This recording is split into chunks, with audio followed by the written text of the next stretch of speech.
Mapagpalang araw mga katabang, paggawa naman again ng ating dessert, simpleng dessert at affordable, no? Hindi to leche plan mga kataba dahil gagamit tayo ng ating biscuit. Yung biscuit na ginamit natin, eto yan, Marie. Pwede kayong gumamit ng any biscuit na gusto nyo, no, mga kataba. Gumamit ako ng 8 pirasong ganitong Marie.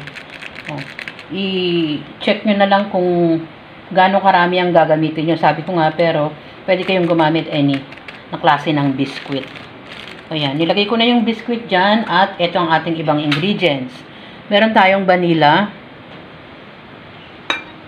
2 kutsara ng wash sugar, at creme densada. Gumamit ako dito ng ganito kalaking lata yan mga kataba. 370 ml, 3/4 na lata ang ginamit ko dyan. Pinalamig ko muna. Tapos, meron tayo ditong 2 egg. At meron naman na tayong naka-caramelize na sugar. Lagay ko na sa maliliit nating lianera. Gagamit tayo ng foil para hindi matuluan ang ating mixture. Tapos, meron tayong evap milk. Ayan. Hindi na ako gagamit dito ng ating blender o kung anumang pandurog kasi ibababad ko na ito mamaya.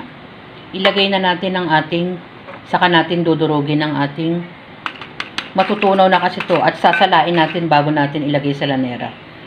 Yan. Lagay na natin ang ating creme densada. Madalas akong gumagamit nito mga kataba. Instead na gumamit tayo ng paisa-isang condensed milk at ang ating all-purpose cream. Tapos, ilagay na natin ang ating sugar. 2 egg. Halo-halo na yun. 1/2 teaspoon ng vanilla. At ilagay natin yung 1 lata ng gatas na evap. Ibabad lang natin ng konti bago natin durugin. Di ba? Natudurog naman na siya agad kasi malambot tong biscuit na to eh. Kung gusto niyo ilagay sa blender mga kataba, pwede naman. Iwas ano na rin kasi yun. Iwas trabaho. Pero pwede. Pero kasi ito dudurugin ko yan mamaya at sasalain. Yan.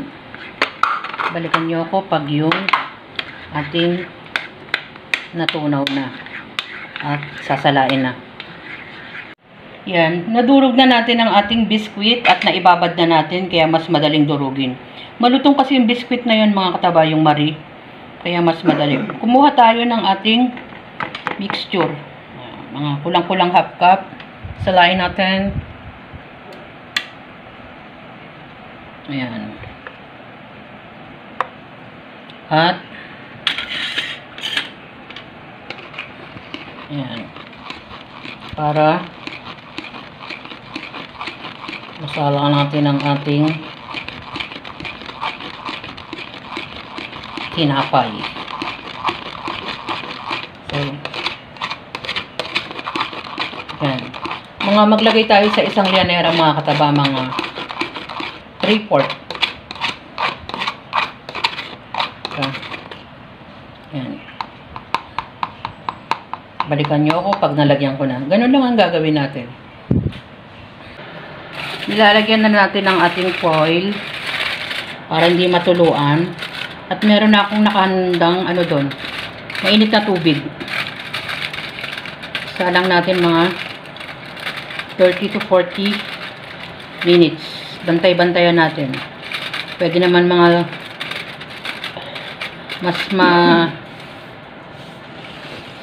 mas maaga sa 40 minutes.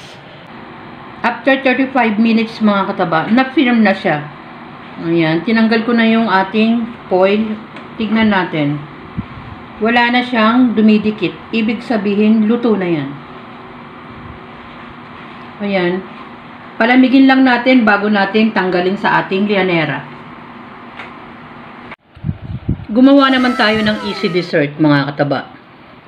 Hindi siya simpleng leche plan dahil Ang tawag naman natin dyan ay creme densada with biscuit. Gumamit ako ng Marina biscuit mga kataba. At nakamenos din naman dahil 2 eggs lang ang ginamit natin dyan kasama ng ating mga ibang ingredients. Yan ang ating simpleng dessert mga kataba. Masarap na dessert na naman na affordable at kayang-kaya nating gawin. Enjoy, kumain at maging masaya. Salamat sa panunood. Nawa maging mapagpala ang inyong maghapon mga kataba. At bye! Ingat mga kataba!